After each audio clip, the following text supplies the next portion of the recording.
По иницијатива на свештенството и поедини луѓе од диаспората, како што Ели Монка Васевска, живее и работи во Америка, воедно и еден од организаторите на Facebook фондот за донирање, со цел да се подобрат условите за живење на црковните конаци кои што се наменети за свештените лица и можат таму да престојуваат. Ете, за прв пат се собра и доволно средства, во која што најпрвен ќе се реновира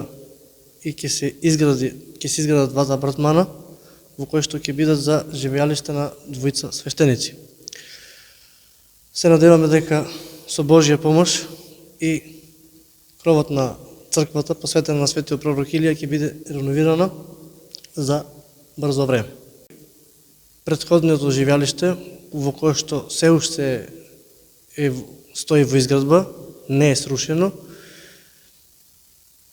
нема некои баш доволни услови за живот и од тие причини, ете, пак ќе речам со Божја помош и со Божја промисла, по иницијатива на господјата Лимонка, во која што е во Америка, ќе направиме еден подобар соживот и услов за да можеме да живееме во